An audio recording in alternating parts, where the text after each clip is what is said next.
Welcome back to PR 360. நான் உங்கள் PR coach பேசிகிட்டு இருக்கோம். ஸோ இன்றைக்கி நம்ம என்ன கண்டென்ட் பார்க்க போகிறோம்னாக்கா, ஸ்விம்மிங்கில் வந்து பார்த்தீங்கன்னாக்கா நம்ம டைவிங் எப்படி பண்ண போகிறோம் தான் பார்க்க போகிறோம். ஸோ சில பேருக்கு வந்து ஸ்விம்மிங் தெரியும், பட் ஆனால் ஃப்ரெண்ட்ஸ் முன்னாடி டைவிங் பண்ண காட்ட தெரியாது. ஸோ அவங்க வந்து ஸ்ட்ரகிள் போகிறவங்களுக்காக தான் இந்த ஸ்பெஷல் வீடியோ. ஃபுல்லாக ஸ்கிப் பண்ணால் பாருங்கள், நிறைய இன்ட்ரெஸ்டிங்கான சொல்ல போகிறேன். ஸோ வாங்க வீடியோக்குள்ளே போயிடலாம். ஸோ வீடியோக்குள்ளே போகிறதுக்கு முன்னாடி நான் யாருன்னு உங்களுக்கு தெரியும் இல்லையா? ஸோ இதை பற்றி சின்ன ஒரு இன்ட்ரோ கொடுத்துட்றேன். ஸோ தெரிஞ்சுக்கோங்க. ஸோ மை செல்ஃப் பிரவீன், நீங்கள் பார்த்துட்டு இருக்கிறது PR Praveen fates of Asura. So அந்த மாதிரி பார்த்தீங்கன்னாக்கா ஒரு 13 இயர்ஸாக வந்து பார்த்தீங்கன்னா ஸ்விம்மிங் ஃபீல்டில் இருக்கேன். என்னோட swimming knowledge and fitness knowledge and diet nutrition நிறையா நான் பண்ணிகிட்ருக்கேன். நம்மளோட ஏதாவது டவுட்னா உங்களுக்கு கொஸ்டின் கேட்கும். நம்ம இன்ஸ்டாகிராம் பேஜில் வந்து உங்களுக்கு என்ன கொஸ்டினோ அதை வந்து நீ கேட்டுக்கலாம். ஓகே, ஃபஸ்ட்டு ஸ்டெப் பார்த்தீங்கன்னாக்கா நம்ம ஸ்விம்மிங் பூலில் வந்து ஒரு வால் இருக்கும் பார்த்தீங்களா, அந்த வாலில் வந்து சிட் பண்ணிவிட்டு ஸோ உங்களோட ஒரு கம்ஃபர்டபுளான பிளேஸில் ஒரு சிட் பண்ணிட்டு உங்கள் கோச் இருப்பாங்க, ட்ரைனர் இருப்பாங்க. ஸோ அவங்கள்ட்ட நீ கேட்டுக்கலாம். ஸோ அவங்க வந்து சொல்லுவாங்க, அவங்க வந்து வாலில் சிட் பண்ணி அழகாக ஸ்டீமிங் பொசிஷனில் உங்கள் ஹேண்டை வச்சு புரியுதா? ஸ்டீமிங் பொசிஷன்லாம் வந்து பார்த்தீங்கன்னாக்கா உங்கள் பாடி உங்கள் ஹேண்டு எல்லாம் பார்த்தீங்கன்னாக்கா ஸ்ட்ரெயிட்டில் என்ட்ராக இருக்கணும். ஸோ ஸ்டீம்லைன் பொசிஷனை பற்றி நான் ஆல்ரெடி ஒரு வீடியோ போட்டிருப்பேன், போய் பாருங்கள். ஸோ அதில் வந்து பார்த்தீங்கன்னா நம்மளோட பாடி அண்ட் நம்மளோட ஹேண்ட் இருக்குது பார்த்தீங்களா, ஹேண்ட் பொசிஷன் வந்து ஸ்ட்ரெயிட்டாக இருக்கணும்.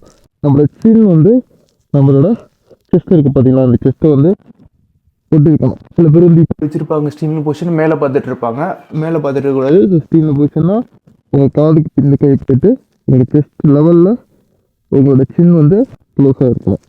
ஓகேவா?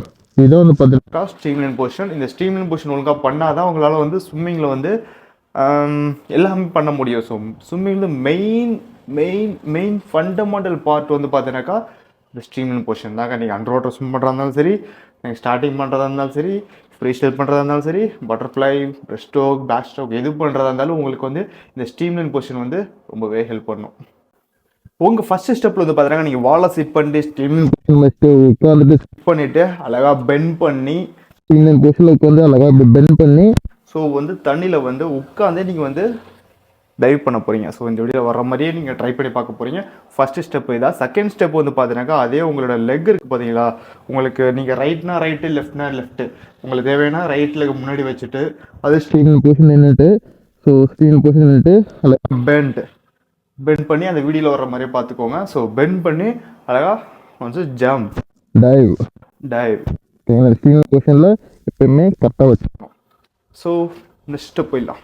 அண்ட் தேர்ட் ஸ்டெப் வந்து பார்த்தீங்கன்னாக்கா இதே நம்ம வந்து இப்போ உட்காந்து நீடோல் பண்ணோம் பார்த்தீங்களா, அதே வந்து ஸ்டாண்ட் பண்ணி நிற்க போகிறோம். ஸ்டாண்டில் அதே சேம் லெக் நீங்கள் ஃப்ரண்ட்டில் ரைட்னா ரைட்டு, லெஃப்ட்னா லெஃப்ட்டு வச்சுட்டு ஸோ ஸ்டாண்ட் பண்ணி அதே ஸ்டீம்லைன் பொசிஷன் நின்றுட்டு அதே பெண்ட் பண்ணி ஜம்ப். ஃபஸ்ட்டு வந்து பார்த்தீங்கன்னாக்கா அதே உட்காந்து பண்ணியிருப்பீங்க.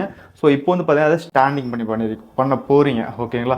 ஸோ ஃபைனல் ஸ்டெப் வந்து பார்த்தீங்கன்னாக்கா ஸோ இது எல்லாத்தையும் சேர்த்து நீங்கள் பண்ண போகிறீங்க. ஸோ ஸ்டார்டிங் பிளாக்ல ஏறி அண்ட் அதே உங்களுக்கு தேவையான காலை ஒன்று முன்னாடி வச்சுட்டு இன்னொரு காலை பின்னாடி வச்சுட்டு ஸோ வந்து கிரிப்புக்கு வந்து பார்த்தீங்கன்னா கீழே பிடிக்கணும், அந்த கட்டரை பிடிக்கணும். இதில் வந்து நீங்கள் பவர் ஸ்டால் பண்ணுறப்போ அந்த கட்டரை பிடிச்சாதான் உங்களுக்கு வந்து பவர் எக்ஸ்போஸ் ஆகும். ஓகேங்களா?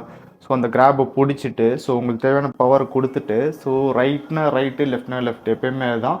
ஸோ நாட் கம்பல்சரி வந்து இதை வைக்கணும் அவசியம் கிடையாது. உங்களுக்கு எந்த லெக் பவரோ அது வந்து ஃப்ரண்ட் அண்ட் பேக்குன்னு வச்சுக்கலாம். ஸோ வச்சு நீங்கள் வந்து புஷ் பண்ணணும். ஸோ வந்து சும்மா குதிக்கக்கூடாது. சும்மா இப்படி தண்ணி டக்குன்னு விழுந்தீங்கன்னாக்கா உங்களுக்கு வந்து பாடி வந்து முன்னாடி மூவ் ஆகாது. ஸோ அதனால் வந்து உங்கள் ரைட் லெக்கு லெஃப்ட் லெக்கு வச்சு நல்லா புஷ் பவர் கொடுக்கணும். உங்களோட லெக்கில் பவர் கொடுத்து நீங்கள் எவ்வளோ டிஸ்டன்ஸ் கவர் பண்ணுறீங்களோ அந்த லெவலுக்கு வந்து பார்த்தீங்கன்னாக்கா உங்களோட டிஸ்டன்ஸ் போகும். ஸ்டார்டிங் வந்து நல்லா ஸ்மூத்தாக இருக்கும். ஸ்விம்மிங்கை பற்றி நான் ஒரு டைவிங் வீடியோ சின்னதாக ஷார்ட் அண்ட் ஸ்வீட்டாக பார்த்தாச்சு.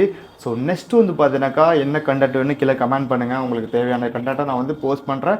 நெக்ஸ்ட் வீடியோ வந்து பார்த்தீங்கன்னா நம்மளோட ஸ்விம்மிங் பண்ணுறப்ப கிக்கிங் எந்த அளவுக்கு பண்ணணும், எப்படி இம்ப்ரூவ்மெண்ட் பண்ணணுன்றதை சொல்ல போகிறோம். ஸோ மறக்காமல் நம்ம சேனல் சப்ஸ்கிரைப் பண்ணிவிட்டு அந்த லைக் பட்டனை தட்டி விட்டுட்டு நம்ம ஃபேமிலியோட ஜாயின் பண்ணிக்கோங்க. ஓகே, டாடா, பாய். யூஸ்ஃபுல் டிப்ஸ் மறக்காம நம்ம ஃபாலோ பண்ணிக்கோங்க.